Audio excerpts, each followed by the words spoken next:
আসসালামু আলাইকুম ভিউয়ার্স, কেমন আছেন সবাই? নাহারের রান্না করে আজকের রেসিপিতে সবাইকে স্বাগতম। আজ আমি আপনাদের সাথে শেয়ার করব চিকেন স্পাইসি পাস্তা রেসিপি। আমি এখানে 3 ধরনের পাস্তা নিয়ে নিয়েছি। আমি এই পাস্তাগুলোকে প্রথমে গরম পানিতে ভালো করে সিদ্ধ করে নেব।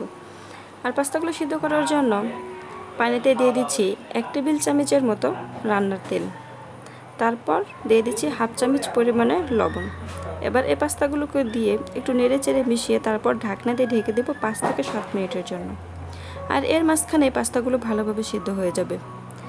7-8 মিনিট পর ঢাকনা খুলে আমি পাস্তাগুলোকে পানি নিগড়িয়ে নিচ্ছি। পাস্তাগুলো ভালোভাবে সিদ্ধ হয়ে গিয়েছে। এবার আমি পাস্তাগুলোকে রান্না করে নেব। চুলায় একটি কড়াই বসিয়ে তাতে তেল গরম করে নিলাম। তেলটা ভালোভাবে গরম হয়ে আসার পর দিয়ে দিলাম কিছুটা পেঁয়াজ কুচি। পেঁয়াজটা কিছুটা সময় ভেজে নিচ্ছি। পেঁয়াজটা কিছুটা নরম হয়ে আসার পর তারপর দিয়ে দিচ্ছি হাফ চামচ পরিমাণে হলুদের গুঁড়ো, হাফ চামচ পরিমাণে মরিচের গুঁড়ো আর হাফ চামচ পরিমাণে ধনিয়া গুঁড়ো। আর তার সাথে দিয়ে দিলাম হাফ চামচ পরিমাণে গরম মশলার গুঁড়ো। মশলাগুলোকে ভালোভাবে কষিয়ে নেওয়ার পর তারপর টুকরো টুকরো করে রাখা চিকেনগুলোকে এখানে দিয়ে দিলাম। মশলাটার সঙ্গে চিকেনটাকে ভালো করে মিশিয়ে নিয়ে দিয়ে দিলাম পরিমাণ মতো লবণ। এবার সামান্য পরিমাণ পানি দিয়ে চিকেনটাকে ভালো করে কষিয়ে নেব। আর এর জন্য ঢাকনা দিয়ে ঢেকে দিব 5 মিনিটের জন্য। 5 মিনিটের মাঝখানে চিকেনটা ভালোভাবে কষানো হয়ে আসবে আর পানিটাও শুকিয়ে আসবে। চিকেনটাকে ভালোভাবে কষিয়ে নিয়েছি। এবার চিকেনটাকে একটি বাটিতে তুলে রেখে দেব। চিকেনটাকে নামিয়ে নিয়ে কড়াইয়ে আবার দিয়ে দিচ্ছি পরিমাণ মতো তেল। তেলটাকে অবশ্যই ভালো করে গরম করে নিতে হবে। তেলটা ভালোভাবে গরম হয়ে আসার পর দিয়ে দিচ্ছি আরও কিছুটা পেঁয়াজ কুচি আর দিয়ে দিচ্ছি কিছুটা কাঁচামরিচ কুচি। এবার এই পেঁয়াজ আর কাঁচামরিচটাকে ভালো করে ভেজে নিতে হবে। এই পেঁয়াজ আর কাঁচামরিচটা ভালোভাবে ভাজা হয়ে আসার পর আমি এখানে দিয়ে দিচ্ছি কিছুটা ভটভটি। আপনারা চাইলে এখানে আপনাদের পছন্দ মতো যে কোনো সবজি ব্যবহার করতে পারেন। আমার হাতের কাছে এই সবজিটা ছিল তাই আমি এই সবজিটাই দিয়ে দিয়েছি। এবার ভটভটিটাকেও এই পেঁয়াজ আর মরিচের সঙ্গে ভালোভাবে ভেজে নেব। যখন দেখা যাবে ভটভটিটা প্রায় পুরোটাই সিদ্ধ হয়ে এসেছে তখন এটাকে সাইড করে রেখে আমি দিয়ে দিচ্ছি একটি ডিম। অনেকেই এই চিকেন পাস্তাতে ডিমটা ব্যবহার করে না, তবে ডিম দিলে এই পাস্তার টেস্টটা আরও ভালো আসে। আপনি যদি না চান তাহলে শুধু চিকেন দিয়েই এই পাস্তাটা রান্না করে নিতে পারেন। আমি ডিমটাকে দিয়ে ডিমটাকে ভালোভাবে একদম ভেজে টুকরো টুকরো করে নিচ্ছি।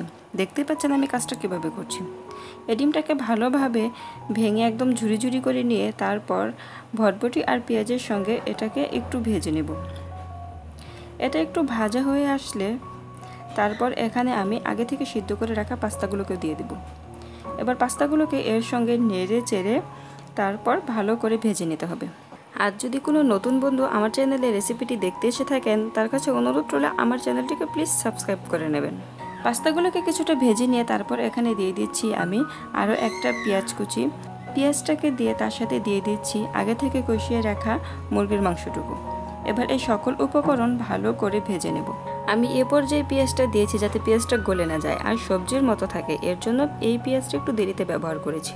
এগুলো যখন প্রায় ভাজা হয়েই আসবে সে পর্যায়ে আমি দিয়ে দিচ্ছি 1 টেবিল চামচের মতো টমেটো সস। আপনারা চাইলে এখানে সয়া সসটাও ব্যবহার করতে পারেন, তবে আমি শুধু এখানে টমেটো সসটাই ব্যবহার করেছি।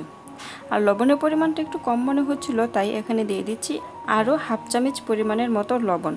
এইভাবে আমার চিকেন পাস্তা রান্নার আইডিয়াটা যদি আপনাদের কাছে ভালো লেগে থাকে তাহলে অবশ্যই বাসায় একবার হলেও বানিয়ে খাবেন আর কমেন্ট করে জানিয়ে দিবেন যে আপনার কাছে চিকেন পাস্তাটা ঠিক কেমন লাগে। আমার পাস্তা রান্নার কাজ কমপ্লিট। এবার এটিকে নামিয়ে আমি গরম গরম পরিবেশন করে নেব। দেখতেই পাচ্ছেন এটা দেখতেই কতটা সুন্দর হয়েছে। যে জিনিস দেখতে সুন্দর সেটা খেতেও অবশ্যই ভালো হবে। এরকম মজার মজার রেসিপি পেতে চ্যানেলটি সাবস্ক্রাইব করে পাশেই থাকবেন। এতটা সময় পাশে থাকার জন্য অনেক অনেক ধন্যবাদ। দেখা হবে নতুন কোনো রেসিপি নিয়ে। আল্লাহ হাফেজ।